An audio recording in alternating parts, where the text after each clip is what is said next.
Hmm.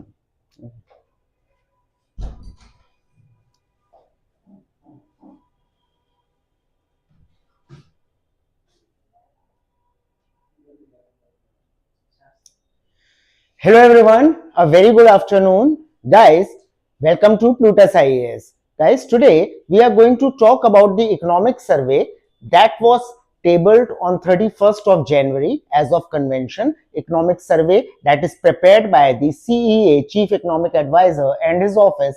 It was tabled, and today we are going to analyze this economic survey, that what all has been said about the Indian economy, about the performance of Indian economy in the year 2024-2025. And that's what economic survey is all about. It is basically the report card of an economy. It tells you that what economy did in the previous year. So the economic survey of 2025 is going to talk about the efforts that were put in, the sectors which showed the growth, and the result that we finally got due to the efforts that were applied in 2024-2025. Okay, so let's get started. Here is our economic survey, right? That's the envelope. Now see, what is the economic survey? As I've told you, that's the name suggests that it is survey of or detailed report of the state of the national economy. So it is the report of the national economy in the financial year that is coming to a close. So which year is coming to a close? Financial year 2024-25 is coming to a close. It's the report card of it. It is prepared by the Economic Division of the Department of Economic Affairs, that is DEA, in the Union Financial Ministry under the guidance of Chief Economic Advisor. So as I told you, Chief Economic Advisor prepares it. And once prepared, the survey is approved by the Finance Minister. The first economic survey was precedented at 1950-51, and until 1964, it was presented along with the budget. So till 1964, initially, the economic survey was not presented separately. Rather, it was presented with the budget itself. Okay, but now after 1964, what has happened? That economic survey is presented separately and budget is presented one day after it, that is 1st of Feb. Okay, moving on.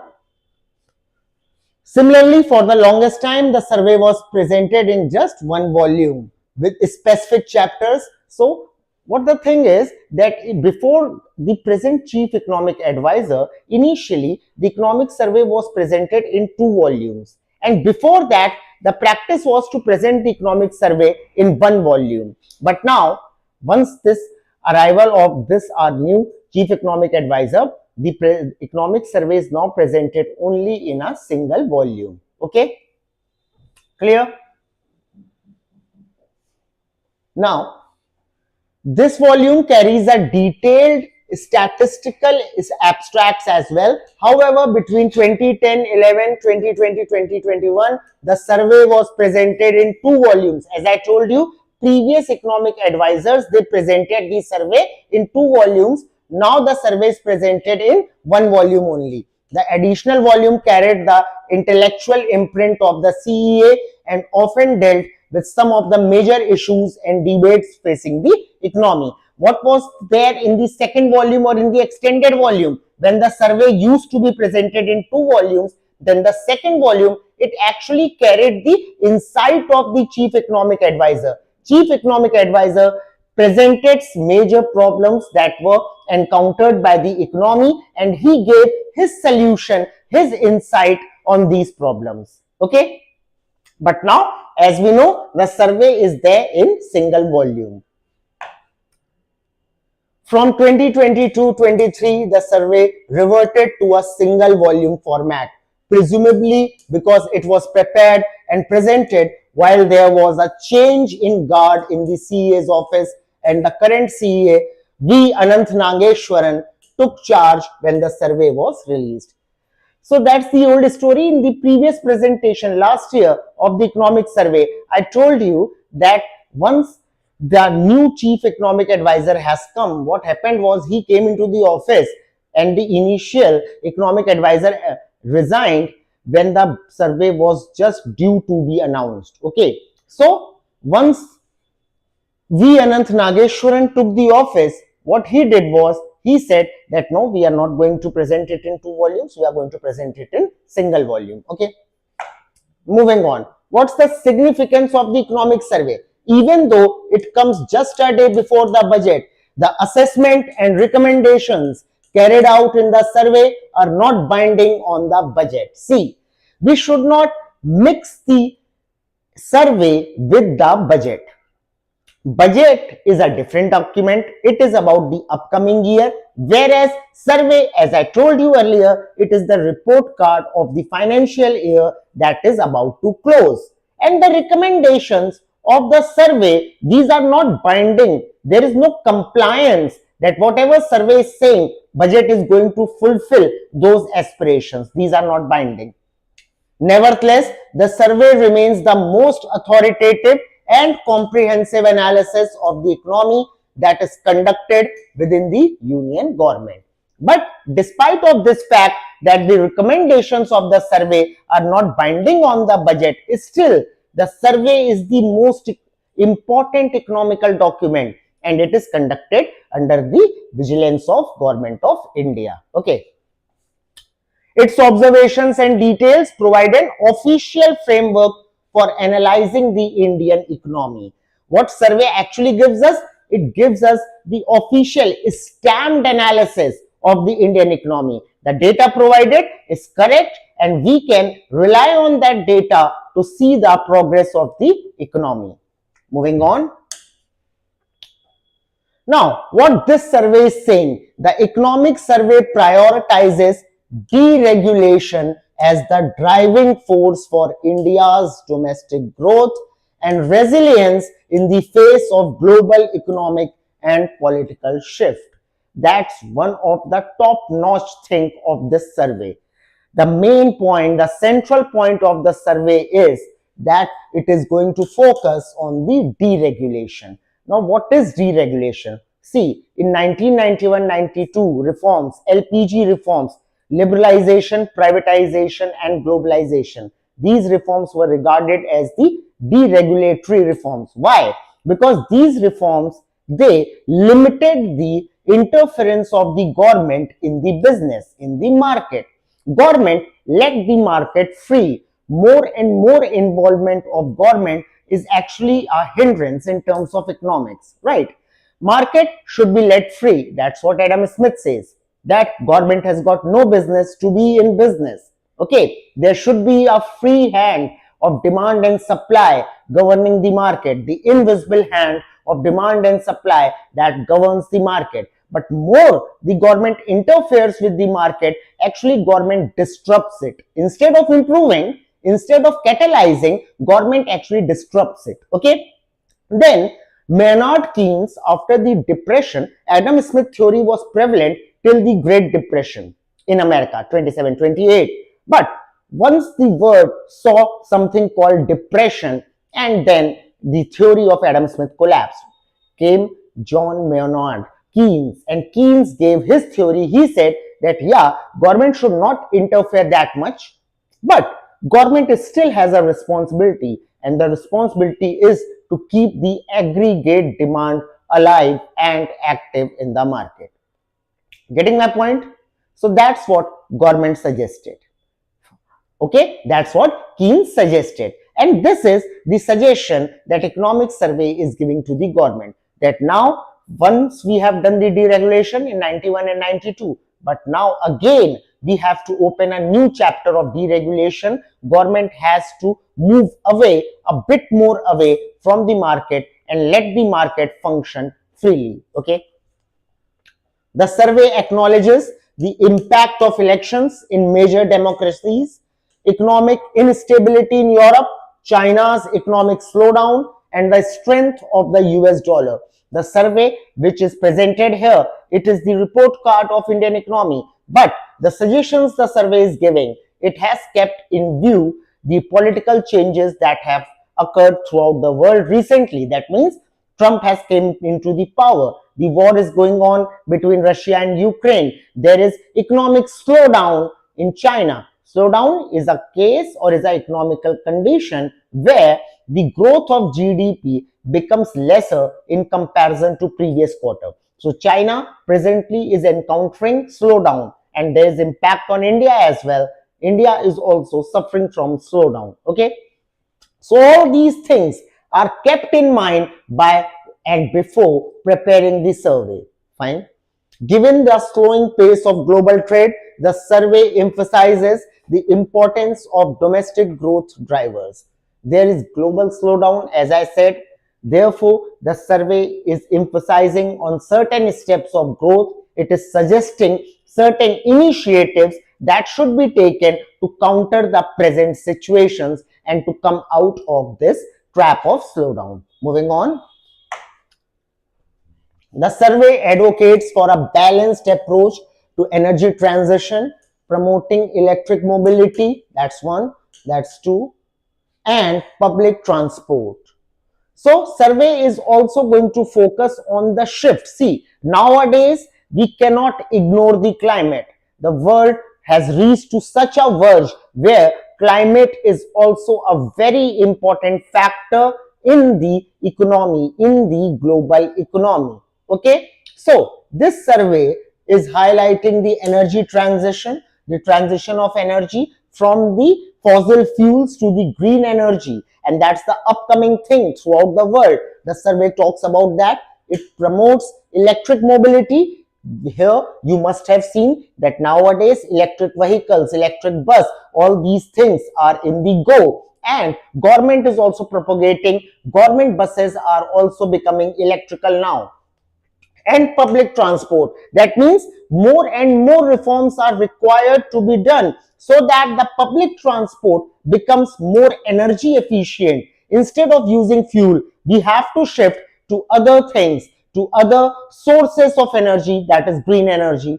And here I mentioned already electricity, while also addressing the need for skilling and education. Now, to leverage, the survey is also pointing out towards the education. The education sector, it needs a push. It has to be pushed, it has to grow, and skilling of the youth is also required, particularly when there is threat of AI. Okay, technological advancements like AI. Moving on. Now, here the global economic views presented, that global economy is experiencing steady but uneven growth in 2024 with a manufacturing slowdown. Throughout the world, there is slowdown in the manufacturing sector. So the growth that world economy is facing, okay, global economy is facing, it is unsteady. Okay, geopolitical tensions, conflicts, and trade policy risks add to global economic instability. So the reasons that we all know, there is geopolitical tension, wars are waging throughout the world. Okay, due to geopolitical tensions, what happens is the chain is disrupted. Actually, the global trade suffers. The agreements that were done between the countries, these agreements, they fail. Countries violate these agreements, and due to this, nowadays entire world is a huge market.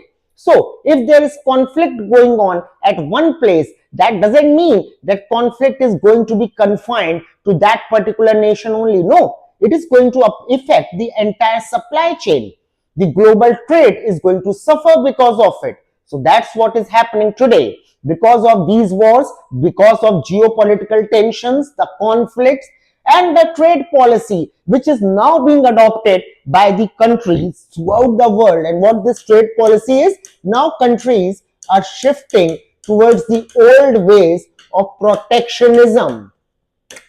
So I'll just brief out what protectionism is. Under protectionism, what happens is that the country, in order to boost their export, in order to reduce their import, so as to gain the surplus position in balance of payment, what they do is they impose heavy taxes called as tariffs on the import.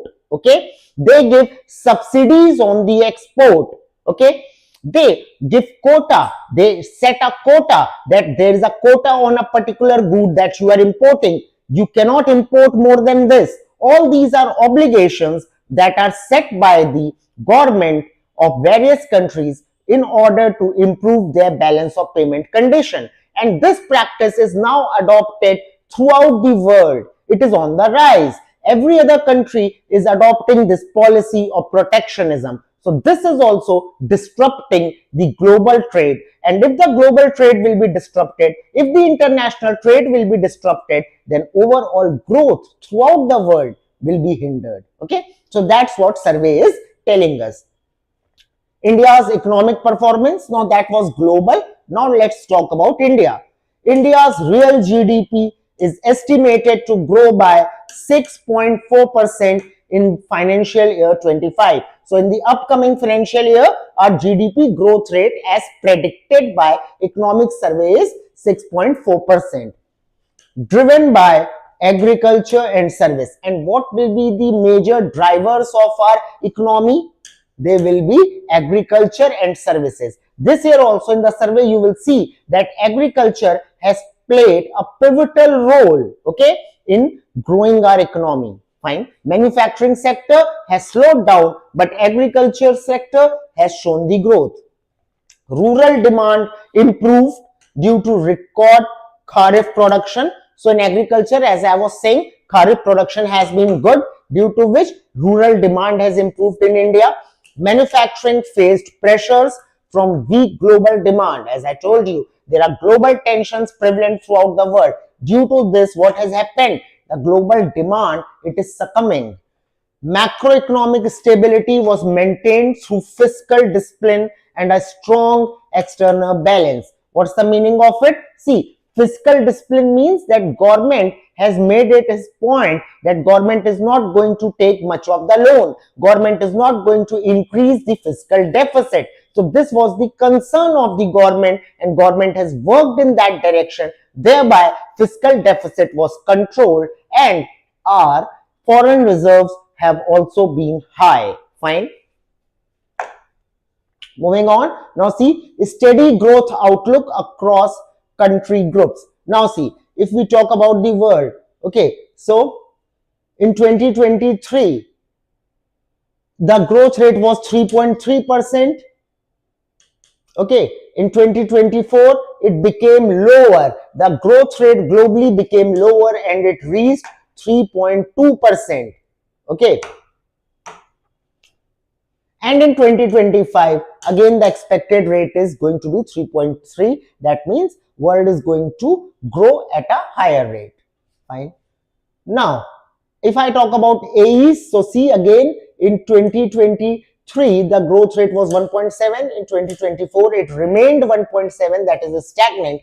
And in 2025, we are expecting it to reach 1.9. Similarly, in EMDs, the growth rate, as you can see, it has declined. It was 4.4% in the year 2023. It became 4.2 in the year 2024. So 0.2 declination, and it is going to remain 4.2 in the year 2025. Okay.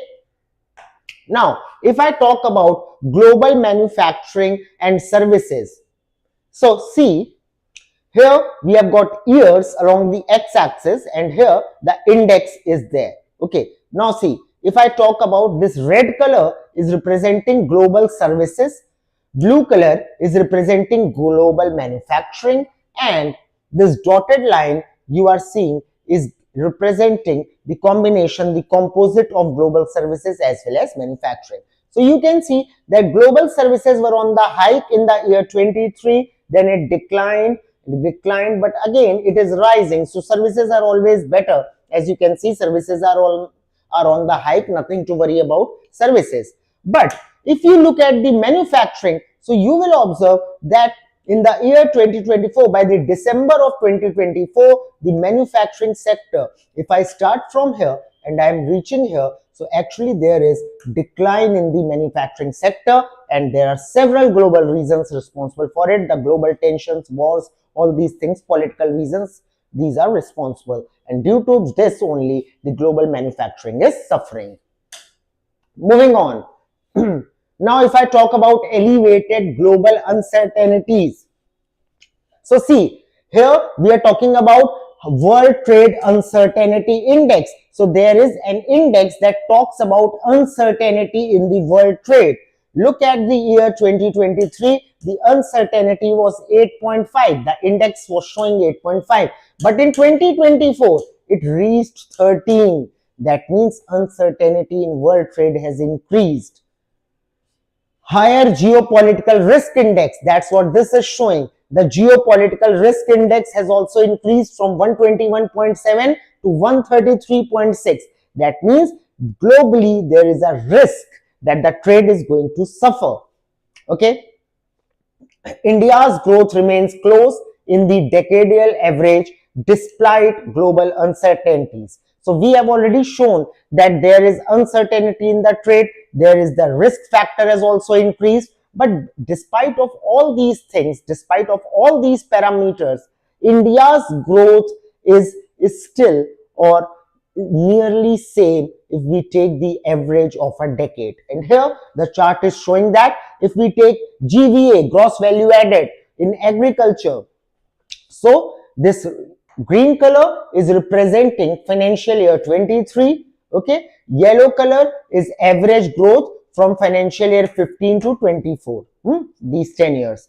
So see, in financial year 23, if we talk in percent, it is nearly 3.8%, and there is a bit decrease in GVA, but still the average is nearly 3.8, or to be precise 3.7, so nearly same. If we talk about industry GVA, so yeah, there is a decline, but not that much decline. Okay. And see, in case of services, we have the average of 10 years has surpassed the growth in the financial year 23. This yellow color bar that you are seeing, it is higher. Okay. If we talk about net GVA, so see, net GVA of our 10 years is higher, but still not that much high, nearly same. And in case of GDP, our 10 years average is high, we are actually rising, we are actually improving. Okay. Moving on. Now, a strong external sector. Our external sector has been strong. Now see, there are several colors, and let me tell you what these colors represent. So your yellowish color is representing merchandise trade balance. Okay. This orange color is net private transfers. Purple color is representing services trade, and green color is representing CAB as per rent of GDP. Now see, as you can see, this is financial year 22, financial year 23, 24 and 25. Now see, what you will observe that your merchandise sector, it is actually on the decrease. Merchandise sector is declining. Merchandise, goods that are manufactured, that we are already talking about, that due to the temperament prevalent in the world today, the manufacturing of goods has declined, and you can see it is going down. 23 going down, see, record low. Again it rose, but again it is on the fall. So merchandise sector is falling. Whereas if you look at the service sector, see, there is a rise in the service sector. There is rise in the service sector. Services are being transferred and they are being exported. Okay. Net private transfers, it has also increased. So that's also good. The only thing to worry about is that our merchandise sector globally is declining. Moving on, stable banking system indicators. Now, if we talk about the banking system indicators, so what we observe here is that, see, there is one thing called as NPA. Okay, non-performing assets. So what are NPAs? Let's say bank gave a loan to someone, and that individual, he defaulted on his loan. He stopped paying the installments. He stopped paying back the loan. So that, let's say that loan given by bank was 1 CR, and that individual has returned 20 lakhs, but 80 CR with interest is pending. Now, if he defaults on this loan, then this 80 lakh becomes NPA for the bank. It becomes non-performing asset, because bank gives out loans, and these loans are the credits, or these are the assets for the bank, because they earn interest to the bank. Now, when someone stops paying back his or her loan, it becomes NPA. So what you see here is that NPAs have declined, okay, from 2022. If you compare 24, there is declination, and since there is declination in the NPA, therefore the profitability of banks has also increased. Moving on, monetary and financial sector developments. That's the second chapter of our survey. It is monetary and financial sector developments, the cart and the horse. So, improvement in asset quality of banks. Gross non-performing asset ratio, as you can see, this is the data of March 21, March 22, March 23, March 24, and this purple color that you are seeing, it is September 24. Now you can see NPAs are decreasing. In these 4 years, there is decrement, the arrow is downward sloping, NPAs are decreasing. Whereas, since NPAs have decreased, therefore there is improvement in the profitability. The bank's profitability has increased from 0.7% of March 21 to 1.4% in September 24. Due to decrease in NPAs, there is increase in the profitability. Getting my point? Now moving on to bank credit. So if we talk about bank credit, so in the financial year, here we have taken gross bank credit in lakh crores, okay. This blue color that you are observing, it is representing bank credit, and this spike that you are observing, triangle shaped orange colored spike, it is representing growth in the bank credit. Now see, financial year 20, the growth rate was 6.1, financial year 21, 5.6, in 22, the growth rate of the credit became 8.6, in 23, it became 15%, in 24, 16.3%, April 24, 15.3, August 24, 15%, September 24, 14.4, 11.8. So yeah, here it is a decrease. We observe the decrease in the bank credit, but one thing we have to note here is that in comparison to the previous year 20, 21 and 22, you look at 6.1, 5.6 and 8.6. What you observe is that now there is nearly 5.2% increase in the bank credit. Why so? Because now people are launching or trying to launch their own businesses. What is happening now? That now people are taking loans, they are returning it, NPAs have reduced, profitability of bank has increased, and since profitability of bank has increased, bank is now able to give the loans more easily. Okay, so that's why there is increase in credit. Okay, now if we talk about developments in capital market, so capital market, okay, now see, 11.1 lakh crore mobilized from primary markets during April of 2024 to December of 2024. That is 5% more than the amount mobilized in financial year 24. So see guys, in case of capital market, there is 5% increase in the amount that is now mobilized. Number of demat accounts. Acha, I hope you understand what capital market are. This is stock market, bond market, all these come under capital market. Okay, capital, something where you invest, right? Long-term investment market, basically it is. Fine. Now if we talk about second aspect, so number of demat accounts rose by 33%, okay, to 18.5 crores at the end of December 2024. So what has happened now? The demat account, the number of demat accounts, it has now become 18.5 CR. Number of IPOs increased to 259 in April to December 2024 from 196 in April to December.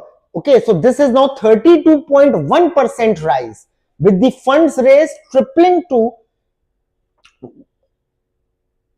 1,53,987 crores, and this rises from 53,023 crores in the same period. Number of unique mutual fund investors have doubled from 2.9 crores in financial year 21 to 5.6 crores in December 24. India's market capitalization to GDP ratio, it stood at 136% at the end of December 2024. So market capitalization to the GDP ratio means if you take the ratio, so this market capital is higher than the GDP. So that is something that is positive. Monthly average gross SIP flows more than doubled in the last 3 years from 0.1 lakh crore in the financial year 2022 to 0.3 lakh crores in the December of 24. That means our capital market is growing. People are now investing in our assets. People are now using their money and they are investing not in the gold, that was the case earlier, or the property, rather in the capital market, and that's a good sign for Indian economy. Moving on, rural financial institutions have played a significant role in advancing financial inclusion.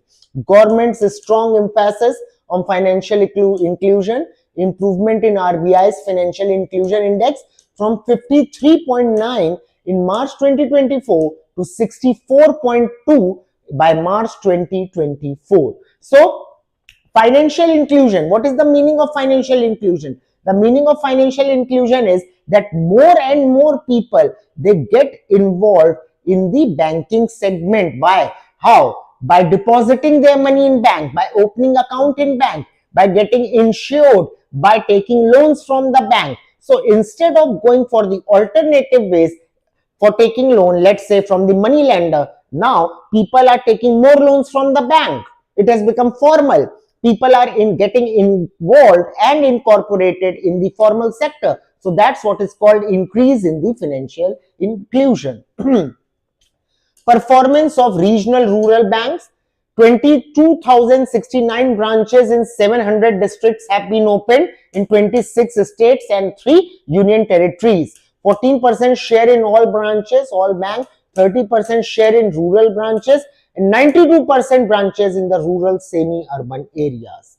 Okay, so rurally there have been increase in the branches of bank. 22,000, nearly approximately 22,000 new branches have been opened in 700 districts. 6.6 lakh crore deposit has come from the rural sector. 4.7 lakh crore advances have also been given. So all these are positive things. That means now banks are reaching to the villages as well. Okay, and this was a challenge for Indian economy for a very long time. Now banking services are being availed by rural people as well. That's a good sign. Moving on, external sector, getting FDI right. So see, rise in global trade uncertainty. The data is presented from the March of 2015 to September of 24. So here on the left side of this graph, March of 15 is written along x-axis, and on the right side September 24 is written. So if you see, and on the y-axis trade policy uncertainty index is there. So in the 15, the trade policy uncertainty index was very low, but when we come to 2018, there is a sharp increase in this trade policy uncertainty index. Okay, then again followed by 18 in 19, 20, there is a decline. As you can see, the decline remains persistent till 2022, but once again the wars started, and after wars you can see there is a rise in the global trade uncertainty index. That means global trade is suffering. People are doing less and lesser trade. People means countries here. Now rebound in global trade in 2024. Here we have merchandise export volume growth, and by dotted line we are representing merchandise import volume growth. So what you observe is that our import is increasing sharply, and that is a thing to worry about. Our export was high in the Q1 of 2024, but now it has declined, but our import, it has increased. Fine. Now, India's trade performance in the first 8 months of the financial year 25. So, merchandise trade deficit widened in the first 9 months. Now, you can see, as I said, that merchandise is suffering. So, Here we have USD in billions. So 317 billion was our export and 322 billion was our import. Okay. So therefore you can see what has happened. And here, if we talk about merchandise, see, merchandise export, it only rose by, it was 317 in the April-December 23, and in the April-December 24, it has become 322. So there is increase in the export by 5 billion. Okay. But if you look at the imports, so import was 506 billion in 2023, but now import has become 533 billion in 2024. So what has happened? There is increase in the export. 27 billion USD is the increase in our import. And if you take the difference of 322 and 533, so 211 billion USD is our deficit in merchandise. Okay, it was 190 initially, also merchandise deficit was there, but now it is 211 merchandise trade deficit. Okay, getting my point? So that's what our budget, our economic survey says. Fine. Now see, so what we are observing, that there is a trade deficit has widened, it has increased. Now non-petroleum and non-petroleum gems jewelry export performance in the first months. Okay, so non-petroleum export, if we look at the non-petroleum export, so it was 255 billion USD in the April and December of 23, but now it has increased from 255 billion to 273 billion USD, that is 18 billion USD is the increase. Okay, and if we talk about exports of it, so imports of it, so it was 230 in the year 2023, now it is 251, so there is increase of 21. So here we are doing fairly well. Moving on, services trade surplus in the first months. So as we know, in case of services, there will be surplus. Okay, we do good here.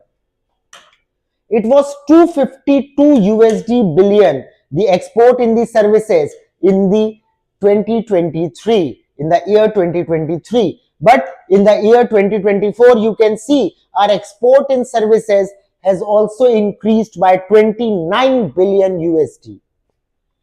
Service import has also increased. It was 132 billion USD in the year 23. Now it is 150 billion USD in the year 2024. So yeah, it has increased by 18 billion, whereas our services export has increased by 29 billion. So overall we have gained 11 billion USD we have gained. Okay, so see that what you can see, 120 billion was the trade surplus in services in the year 2023 and 131 billion is the trade surplus in the year 2024 in services. Okay, so we are doing well here. Ease of doing business in initiatives for exporters. So if we talk about the initiatives that government has taken, due to which ease of doing export has increased, that's what is shown here. So these are certain steps that you can see what all initiatives government has taken. Number one, development of logistic hubs, enhanced investment in infrastructure. So government is working really hard and it is trying to implement various steps or various plans so as to develop our logistic hubs. Then improvement in supply chain. See, if someone is manufacturing a good, so only manufacturing is not important. That good should reach from the manufacturing hub to the seaport, and then it should get loaded in the ship, and then it should be sent to the desired nation. There should be an increase there as well. Getting my point? So for that, what is required? The supply chain efficiency should be there, logistics should be good, roads should be there, connectivity should be there. So that's where government is working. Implementation of paperless e-bank realization certificate, that's called e-brick. That means now you do not need certificates, paper certificates. Online availment of certificates can also be done for exporting. Launch of Launch of Trade Connect e-platform. There is a platform launched by government where these manufacturers, they can do their trade online as well.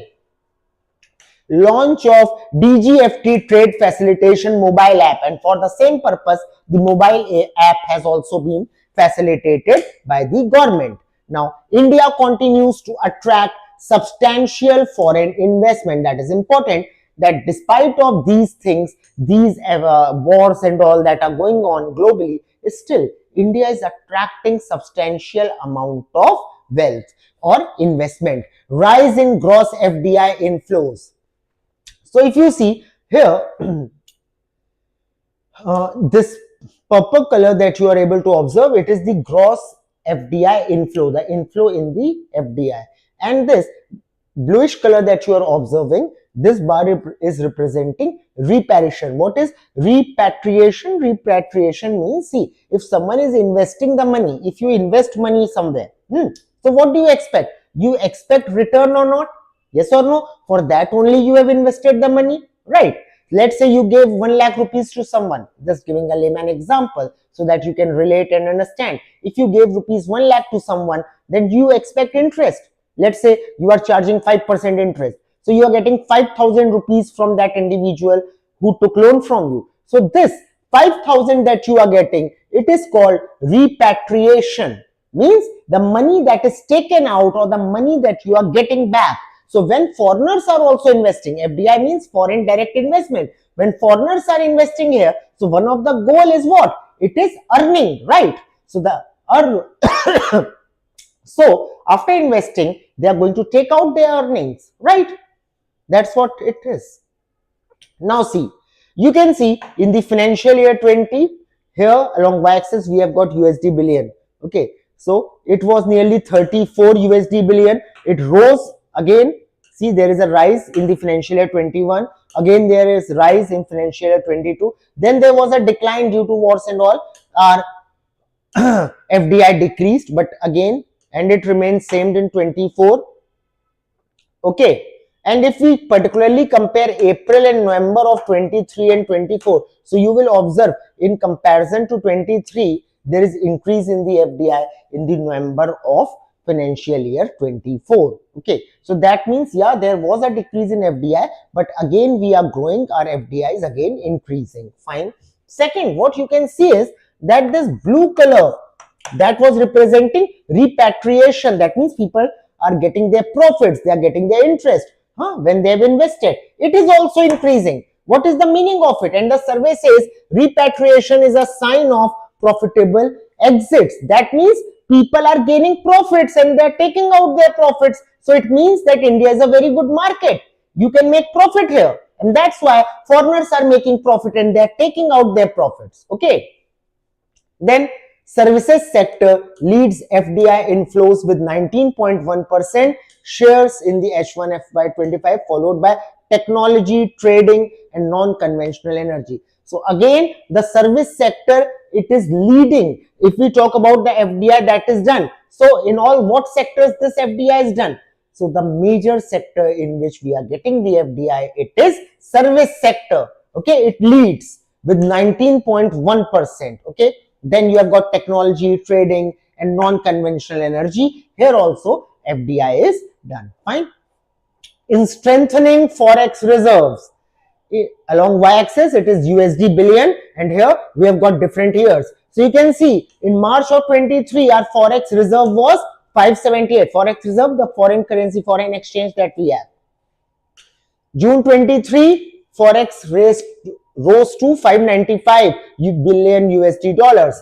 Then it became 588 in September of 23, 622 in December of 23, in March of 24 it became 646 billion, in June of 24 it became 652 billion, and September of 24 it crossed 700, and that was historical because Indian foreign exchange has never touched the mark of 700 billion. It crossed 700 billion in September of 24 and it became 706 billion USD dollars. That was the highest. Now it has decreased in the December.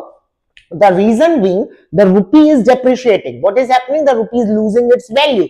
dollar is becoming strong and stronger.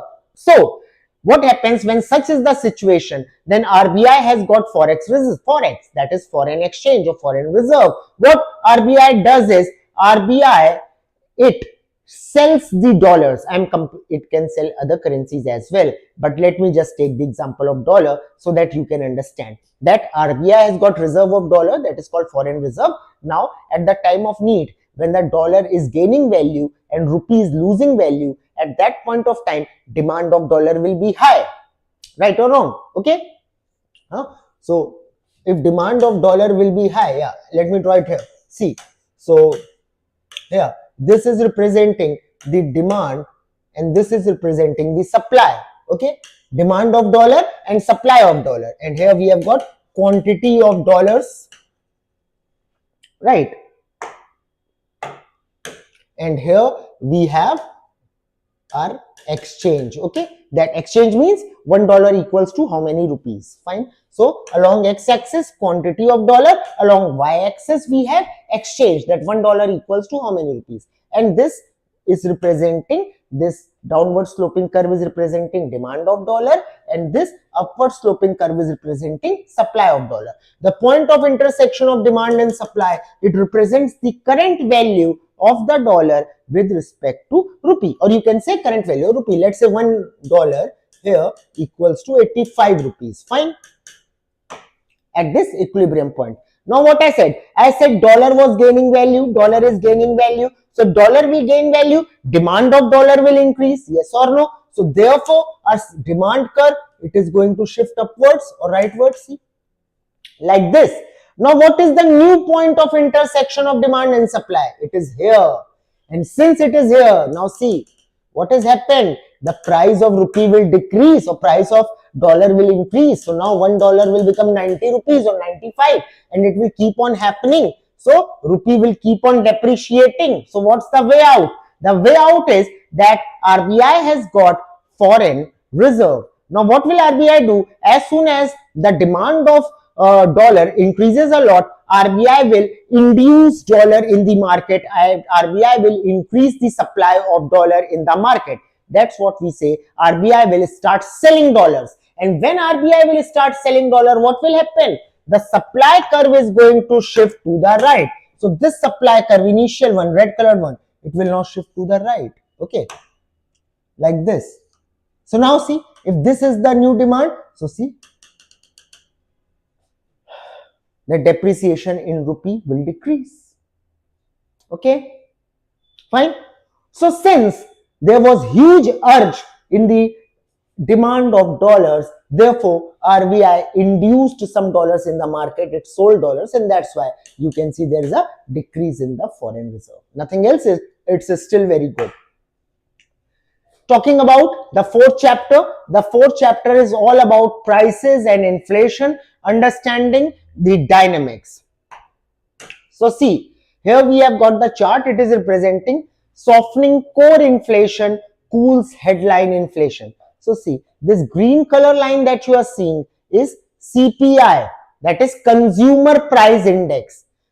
This dotted black color line is core inflation, and this blue color dotted line is representing wholesale price index. Okay, now starting from the April of 2022 till December of 2024, okay, along left hand side we are observing the parameters or percentage of our CPI. Now you can see in 2022 it was above 6% CPI, consumer price index inflation. Okay, then it declined, and now it is still a bit above 6%. That is not good. There is inflation, because permissible is from 2 to 6, so nearly 4% is an ideal for ideal parameter or percent of inflation, but it is above 6, that is high inflation. Okay, so that is okay. But the reason that survey says, it is because of the fact that our wholesale price index, it is increasing. Okay, there is increase in the prices of the food. That means there is inflation in the food, due to which the overall inflation is increasing. That's what survey is telling us. So, and now it has segregated it for us to see that here food inflation driven by few food items. Red color dotted line is talking about headline inflation. This pink color line, purple color line is excluding TOP. What is TOP? TOP means tomato, onion and potato.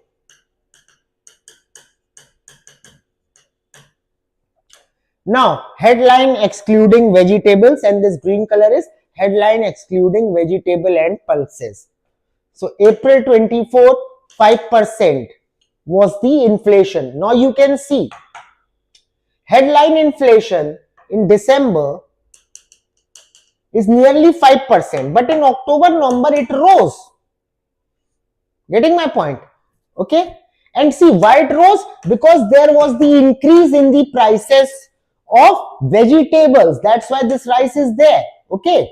And see, if you leave even vegetable and pulses, still the price of food grain is increasing. See, this is the upward slope. That means prices of food grains are rising. Fine.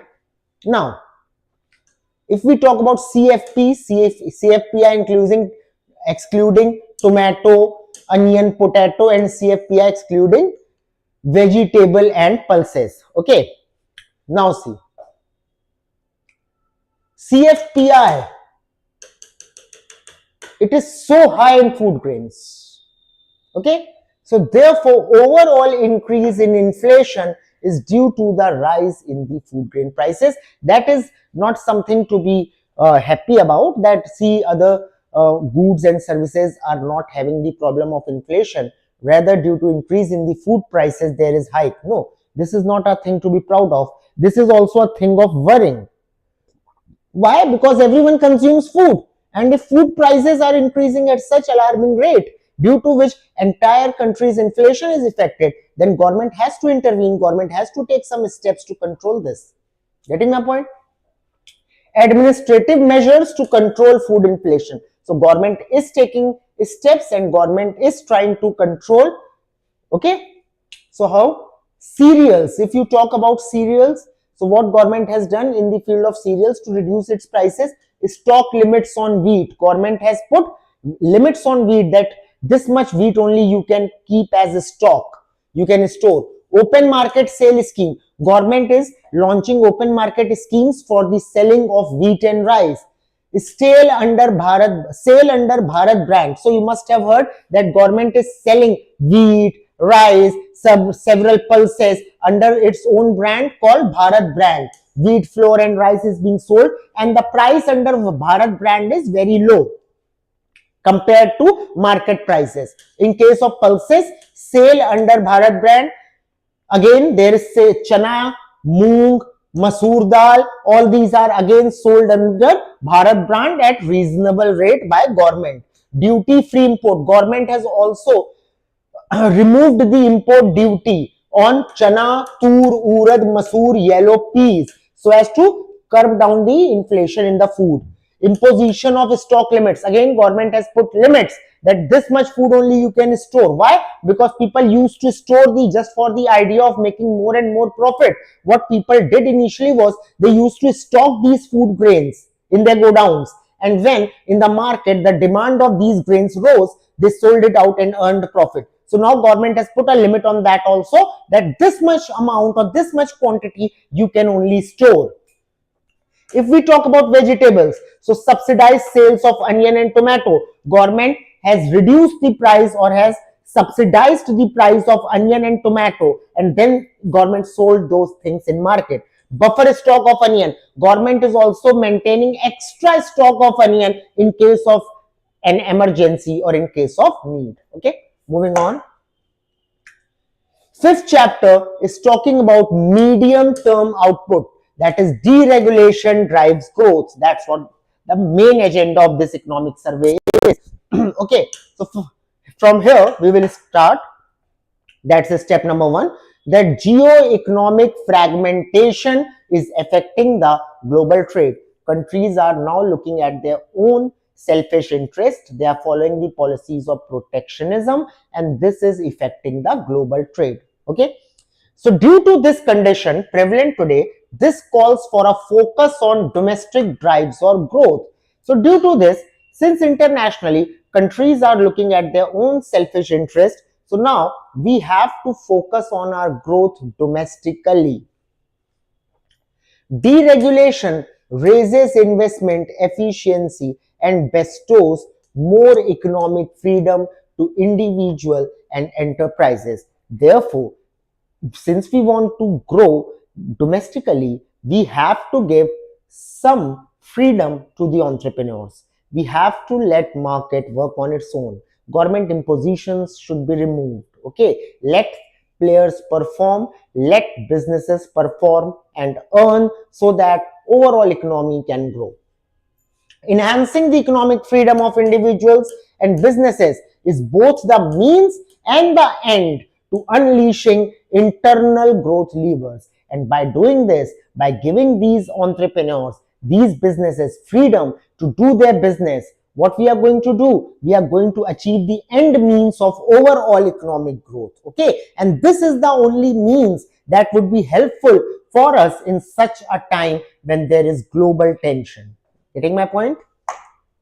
Moving on. Undertaking systematic deregulation pursued in phase 1. So as I told you, government had already taken several steps for deregulation. It started in 1991-92, but under Modi ji government scheme also it has been done. Certain deregulations were done. So this was the phase 1 that has already been done. Now the survey suggests that now we need to open phase 2. Okay, so what was done in phase 1? Reduced compliance burden, the license and all that was required, it was reduced. Streamlined system processes and info, eliminating and clarifying purposes flow. That means there were certain documents required, there were certain policies, there were certain rules that were so rudimentary that they were not necessary and were actually the hindrance. All these things were removed by the government. Digitalized system, process and info. The system got digitalized. Now no longer going to search for the file. Now the things were digitalized, your documents, everything was available online, every information was available online, thereby helping in the business. Provided incentives, and also government, in order to promote the business, gave certain incentives so that people can invest, so that people can do business easily. Okay, to be pursued in phase 2. Liberalize standards and controls. So government needs to liberalize its standards and controls, adopt minimum necessary, maximum feasible. Minimum documentation should be there. Someone is going to do the business, yes or no? So what minimum document is required? Just take that and give them maximum feasibility. Set legal safeguards for enforcement, give them some legal backing also so that they can do business without fear. Reduce tariff or fees, the extra taxes that government puts, all these things have to be reduced.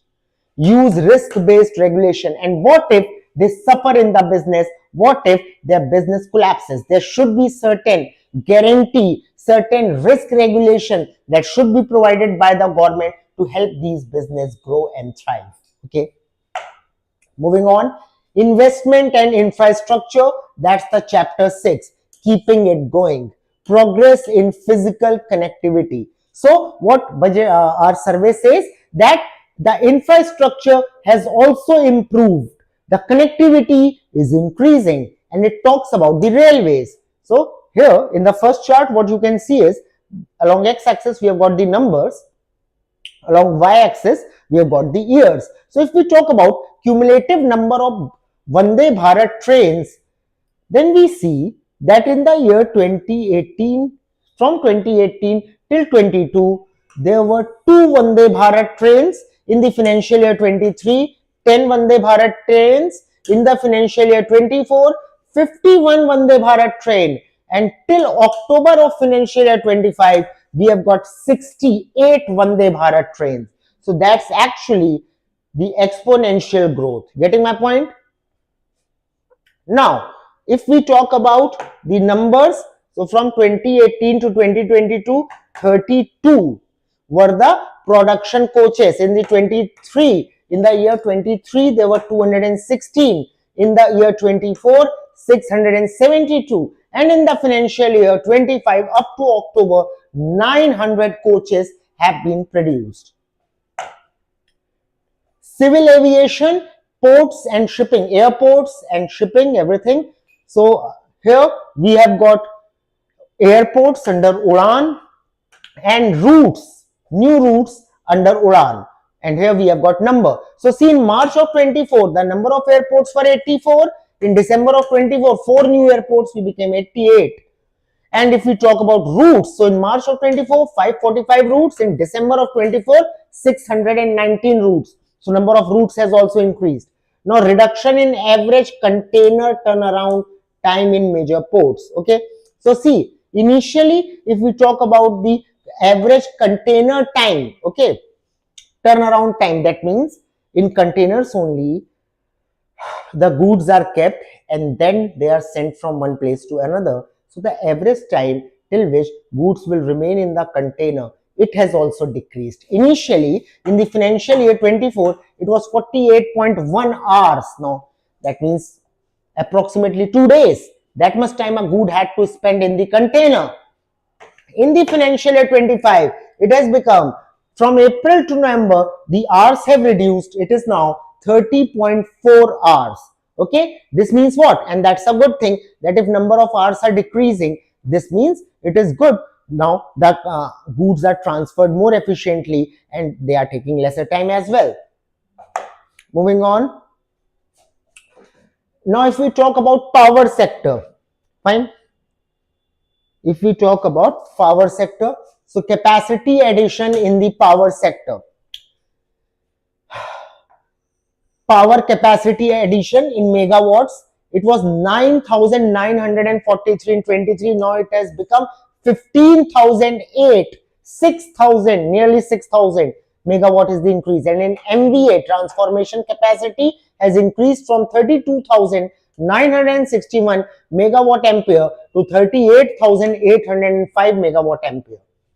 Growing reliance on renewables. Okay, so if here you can see this green color is representing your non-carbonyl fuels and red color is actually the fuel. So non-fuel and fuel. So you can see there is decrease in the fuel and increase in the green energy. Okay, and if we talk about this year, so this is the data of 21, 38.6% was the increase in the green energy. But as of the data till December, there is 47.1% increase in the green energy and nearly 39% decrease in the red energy or the fuel energy. Okay. Now if we talk about digital connectivity, progress in telecommunication infrastructure. So in December 23, 7.9 lakh towers installed. In December 24, 8.2 lakh towers installed. Then optical fiber cable laid. In December 23, 677.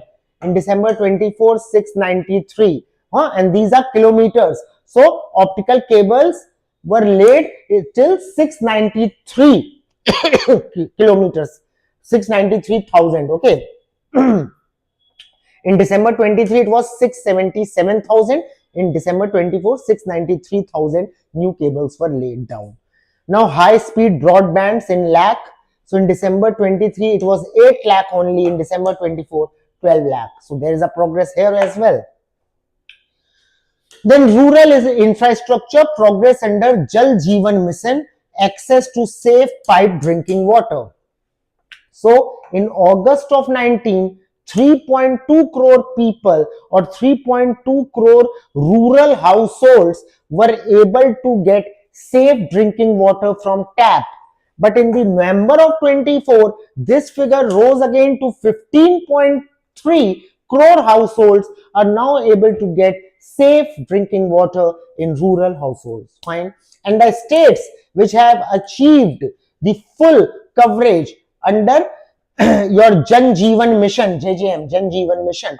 These are Arunachal Pradesh, Goa, Haryana, Himachal, Gujarat, Punjab, Telangana and Mizoram. Moving on. increasing number of villages and achieving ODF plan. What is ODF plan? ODF plan means that not only should there be your toilets in the village, not only that, but there should be proper drinking water, there should be proper living facilities, all the basic requirements should be there. Okay, sanitation and all. So if you look at till March 2024, these are several stats, that is dark blue is representing less than 25, then lighter blue is 25%, 50%, sky blue is 50 to 70%, and green is more than 75%. So few were green. But yeah, it was green. But now see, the major portion has become green by October of 2024. Okay, so that's also improvement. Fine. Progress under various initiatives. If we talk about Pradhan Mantri Awas Yojana, so urban 1.18 crore houses have been sanctioned by 25th of November 2024. Urban transport, metro rail system, 1010 kilometers currently operational in 23 cities, and additional 980 kilometers are underway. Then Atal Mission for Rejuvenation and Urban Transformation, tap water coverage increased to 70%, sewage coverage risen to 62%. Smart cities mission, so that's what the talk of the day is. Everyone always asks what happened to smart cities. So 93% project completed as of 13th of Jan 2025. Moving on to the next chapter, 7th chapter of the survey, that this talks about the industry, that is all about business reforms. Okay, optimism in the economy. Okay, this blue color line is representing business expectations index. That means expectation in the business, how much there would be rise in the business. See, this marker that you are seeing at 100, if this expectation, business expectation index, it falls below this marker of 100, that means expectations are very low. The environment and thinking in the economy is pessimist. Business will not be able to grow. So anything above 100 is indicating optimism in the environment, optimism in the growth of business. Okay, so that is regarded as good. So, but yeah, there is decline. If you see from 2020 to 23, the marker was above 130 mark. It declined in 23's last quarter or the first quarter of 24, declined below 130, and still there is a decline. There is a decline here that we observe. So the sentiments of business are declining, and several reasons are responsible for it. The global reasons are also responsible. Manufacturing sector are suffering. That is also one of the reasons. Moving on, growth in cement and steel production driving India's infrastructure. See guys, if you talk about infrastructure, not only of India, throughout the world, so these two industries or these two goods, steel and cement, they are used to determine the growth of the infrastructure. More the production and consumption of these two goods, that is cement and steel, more will be the investment and expenditure done on the infrastructure. So let us talk about cement production. So these are the years written along the x-axis. Along y-axis, million tons is the figure. Figure is in million tons. So rising cement production in financial year 20, it was nearly 350. Financial year 21, it declined. Financial year 22, increased. But yeah, there is declination. There is declination, but still it is 250 million tons. A steady increase in production and consumption of steel. So production and consumption. Here the figure is in million tons. Red color is representing the production, green color is representing the consumption. So production was 100 million tons in 20, in 21 it was 90 million tons. Then it increased in financial year 22, became nearly 120 million tons. In financial year 23, there was again rise, it crossed 120 million tons. In 24, it has risen to 140 million tons. And see, as production is increasing, we can see that the consumption is also increasing. And in the financial year 25, it is expected to decline. It will be at 100 million tons. Okay. Moving on. Performance of consumer goods industries. Okay. So if we talk about consumer good industries, what we see is that growth in textile export, and here the figure is in USD billions. In April 2023, it was 20 billion USD. Now it is 22 billion USD in April, October. Getting my point? Import is nearly same, that is 5 billion USD. So export is increasing, import is constant. Okay. Then increased momentum of electronic industry. This green color is export, this skin color is import, and this is production. Okay, this line is representing production. So you can see that export, the green color, from 20 to 24. Yes, we understand that India is not producing that much electronic goods that are required, but still our industries are increasing the production. As you can see, the mark of production is going up and our exports are also increasing. Still insufficient, but yeah, steps are taken and we are progressing in that direction. Fine. Next is intellectual properties are growing in India as the fast rate. So here the blue color is representing the patents filed and this yellow color is representing the patents that have been granted. Okay. As you can see that starting from the year 26-17 to 23-24, the number of patents that have been granted, the blue color bar, it has increased, and patents applied has also increased. Okay. Similarly, if we talk about the second, so it is talking about trademarks filed and registered. Pink color is representing registered, green is representing filed. So trademarks filed have increased, and yeah, there is a bit decline in the registered one, but still it is also high. If you look at designs filed and designs registered from the year 16-17 till date, constant increase. Copyrights files and registered, here also we observe an increase. So intellectual properties, this is also increasing or growing in India. Getting my point? Okay. Now coming on to service, new challenge for the old war horse. Increasing trend of services sector share in GVA.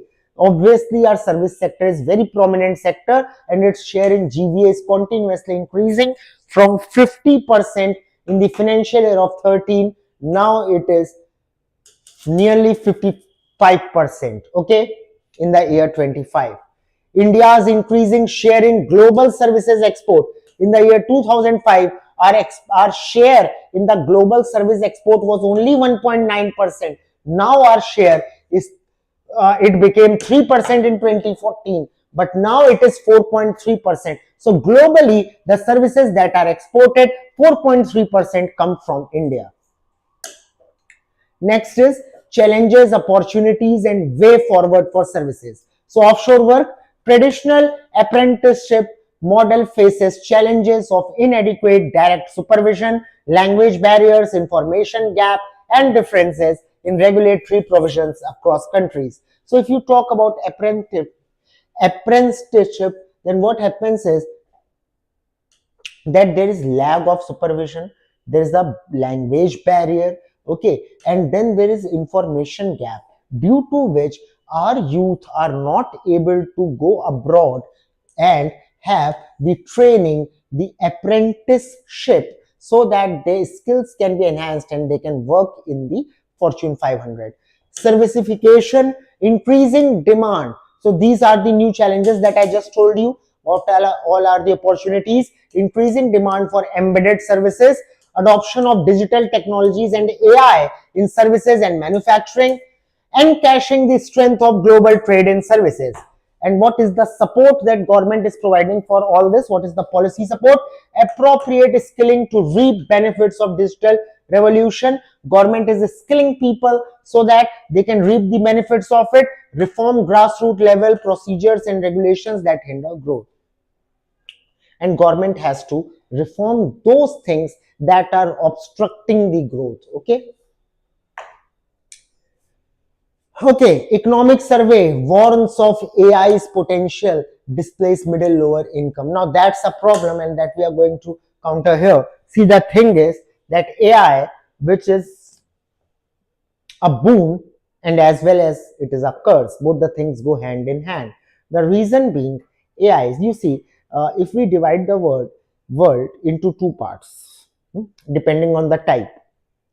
So we can easily divide the world into two types, that is developed nation and developing nation. In developing nation, let us take it as a bigger set which is going to incorporate under developed nations as well. Okay, so I'm going to call all this lot as a developing nation lot. Fine. So world can be divided into two lots, developed nation lot and developing nation lot. So there is a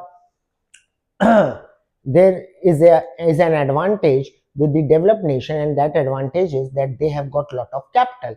These nations are capital intensive nations. That's their strength. But there is a weakness as well. The weakness is that they do not have labor force. Okay. Now if we talk about developing nations, so developing nations here, we do not have capital. Capital is in scarce. Our strength is labor. We are labor intensive nations. Getting my point? Okay, so this is our strength. So what happens is that developing nations import capital from the developed nations, and developed nations, they import labor from the developing nations. Now with the advent of AI, the requirement of labors, and this was a crucial requirement for developed nations. They needed labor because in their country labor is very expensive, it is not feasible, they required labor. So they imported the labor, as I told you, from developing nations. But this requirement will go down. Why? Because now AI is going to perform the requisite jobs that were required by the labors of developing nation. So when our labor export will decline, then that will be the problem for us, for all the developing nations. So that's why AI is a threat on the workforce, and especially of the developing nations. Okay. So while the developers of artificial intelligence, that is AI, promise to revolutionize industries by automating a large portion of economically valuable work from healthcare and research to finance and education, this advancement may come with a significant consequences, and especially for us developing nations. The advancement of AI comes with the consequences, particularly for middle and lower income workers, the workers belonging to the developing nation, the software developers, the IT solution providers, all these people, with large scale labor displacement expected as AI surpasses human decision making across various fields. So as AI advances and it beats human in the decision making, then human will be replaced by AI, and that is the problem. Got my point? Next chapter is agriculture and food management. That's the sector of the future. Decline in share of non-institutional credit. So see guys, starting from 1951, and here along x-axis we are taking years, along y-axis we are taking share in percent. So in 1951, 89% of the farmers, they took loan from the money lenders, non-institutional lenders, okay, from their neighbors, XYZ, but not from banks, not from the financial institutions. But as you can see, this has declined, and today, not today, by 2022, it has reached 25%. That means still 25% of the loan these farmers are taking from the non-institutional finance company, not company, from the 9 non-financial institutions. They are taking credit or loan, but this 25% is still high. It should reduce further anyway, but still there is a significant, substantial decline. And if you see, in 1951, only 7% of the farmers, they took loan from the banks, from the formal sector, but now it has increased to 75%. That's a good sign. Now growth in credit flow to small and marginal farmers in lakh crores. So it was 3.47 lakh crore in financial year 15. in the financial year 24, it has risen to 14.4 lakh crores. Increase in area under micro irrigation. So, as you can see, 1000 hectares is along the y-axis. This is 5, 10, 10, 15, 15, 23. Nearly 8,000 hectares is now under micro irrigation. Promoting sustainable farming, major measures, that is several steps that is taken by the government to promote farming. So, Paramparagat Krishi Vikas Yojana, soil health card, per drop more crop, national bamboo mission, mission organic value chain, all these steps are taken by the government to increase the farming and to increase the sustainable farming. And the 10th chapter, that is climate and environmental adaptation and matters. It obviously matters. The thing is, as I told you, that now in today's world, if you are talking about economy, if you are talking about the economic growth, you have to keep one factor in your mind, and that factor is climate. Okay. Challenges and priorities for India. So what are the challenges? High economic growth to achieve the status of a developed country by 2047 and also become net zero by 2070. So India wants to become a developed nation by 2047, and if India wants to do such a thing, then India has to ignore the thing called climate, because we need to grow. But again, we have one more agenda, that by 2070 we have to become net zero. What is the meaning of net zero? If we talk about the total carbon imprint, the total carbon that we are giving out, okay, and the total carbon that we are taking from the environment, it should be zero. We should not further pollute the environment. That's what we mean by net zero. So we have to become net zero by 2070 as well. Then this is a challenge. International support on finance and technology is highly inadequate. But for that, we need some international support from the developed nations. Conferences are held, meetings are held, summits are held, promises are made, but then the funds that we get, it is very inadequate. Okay. India meets its requirement largely from its own budgetary sources. Our financial sources, our own budget. A small NCQG USD 300 billion has been set. It's very 300 billion, peanuts we are getting. Follow a low carbon development path while ensuring job creation and affordable energy security for all. So we have to follow the path of low carbon emission. And while following this path, we also have to keep in mind that we have to create jobs and we have to give energy at affordable rate. So all these are the challenges for us. Then what all are our proper priorities? Bringing adaptation to the forefront, given higher vulnerability to climate change. Second is reducing emission intensity of its indispensable thermal power plant, and also focus on environmental sustainability through moderation and consumption production habits envisaged under mission life. Okay. Lifestyle for environment, life, harnessing the power of collective action for environment. So power of collective action, first, lifestyle change by 13% of global population can reduce carbon emission by 20%. See guys, if we people incorporate certain habits in our day-to-day life, then, and if only 13% of the people available globally, they adopt certain habits of low carbon emission, then there can be the shift in the 20% of the carbon emission done, okay, globally. Finishing the food on plate can avoid 90 kgs of annual food waste per person. If you stop wasting food in your plate, just take that much in your plate that you will consume. Don't leave any grain left.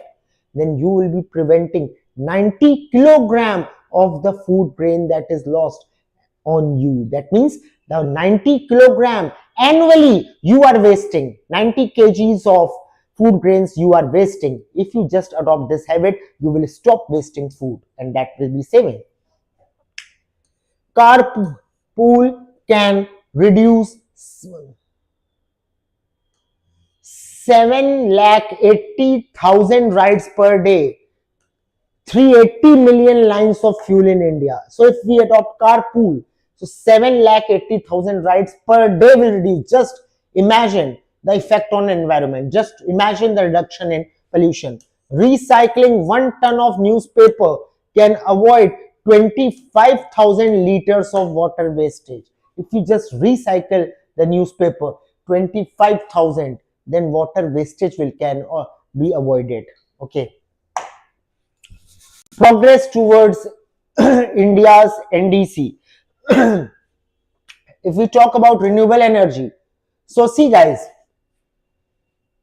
what India said that by 2030 we are going to deliver 50%, or let me put it in simple words, what India promised was that by 2030 the 50% of the energy that India will use, it will come in the form of green energy. It will not be in the form of conventional petrols that we used, okay, petrol or coal or all these things.